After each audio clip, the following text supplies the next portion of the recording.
लाडकी बहीण योजनेचे पैसे नोव्हेंबरचे तुमच्या अकाउंटमध्ये जमा होण्यास सुरुवात झालेली आहे. कालपर्यंत सगळ्या महिलांना पैसे मिळालेले आहे. तुम्ही बघू शकता नोव्हेंबर महिन्याचे महायुती सरकारने दिलेला शब्द तुमच्या अकाउंटला पैसे जमा झालेले आहे. आता पुढील हप्ता कधी? चला तर जाणून घेऊ. मी माझ्या लाडक्या बहिणींना देतो आणि लाडक्या भावांनाही देतो, लाडक्या भावांना पण देतो.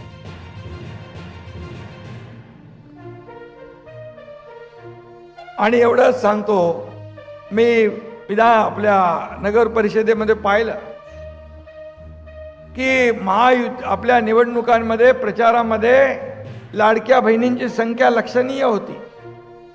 आणि म्हणून ज्या उमेदवारांच्या पाठीशी महिला, त्यांचा मतपेटीत नंबर पहिला.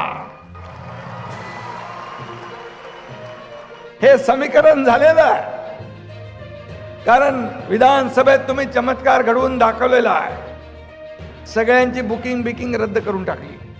हे महाविकास आघाडीची त्यांनी सरकार बनवलं होतं. याला हात घालणार, त्याला हात घालणार, त्याला बर्फाच्या लादीवर झोपवणार. पण लाडक्या बहिणींनी त्यांचा कार्यक्रम करेक्ट कार्यक्रम करून टाकला. लाडके भाऊही त्याच्यात मागे नाही आहेत. आणि म्हणून प्रत्येक निवडणुकीमध्ये लाडक्या बहिणींनी आपल्याला भरभरून पाठिंबा दिला, भक्कम पाठिंबा दिला. विधानसभेमध्ये चमत्कार घडला. लोक किती आता पण अफवा पसरवत आहेत लाडक्या बहिणीच्या बद्दल. पण मी आपल्याला सांगतो की आम्ही दोघंही भाऊ इथे आहोत. कुणाचाही माईकाला आला तरी लाडकी बहीण योजना कधीही बंद होणार नाही.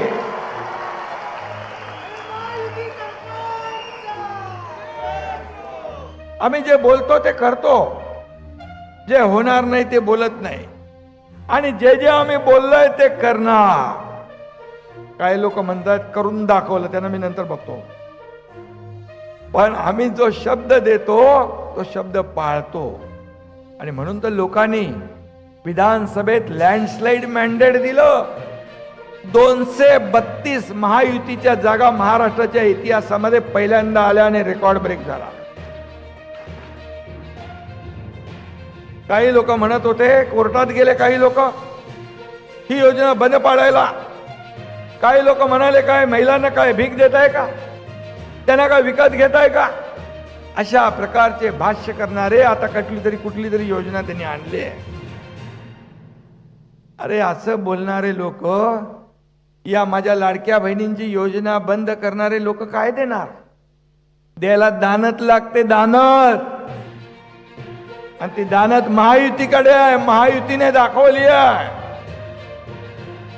आणि खरं म्हणजे हे सगळं लबाडा घरचं अवतान म्हणतो ना आपण, त्यांच्यावर कोण विश्वास ठेवणार? काल कोणीतरी विजन डॉक्युमेंट दाखवलं कोणीतरी मला म्हणाला विजन डॉक्युमेंट. पण इतके वर्ष तुम्ही सत्तेत होता तेव्हा कुठं गेलं होतं विजन? तेव्हा कुठं गेलं होतं विजन? या लबाड लोकांनी इतकी वर्ष फक्त आणि फक्त घबाड कमवण्याचं काम केलेलं आहे. फक्त पैसे कमवण्याचं काम केलं, लुटण्याचं काम केलंय. मगाशी अमित साठे म्हणाले. आणि त्यामुळेच जनतेनेच यांचा सीझन संपवला. आता त्यांना विजन आठवलं. जनतेनेच संपवलं, कारण इतके वर्ष तुम्ही काय केलं. आणि म्हणून आपल्या महायुतीचं काम तुम्हाला माहित आहे. आमच्याकडे कारण नाही आहे. No reason, on the spot decision, हे महायुतीचं काम. आम्ही करतो, बघतो, पाहतो वगैरे आमचं काम नाही. झटकेपणे जे होईल ते फटाफट करून टाकायचं.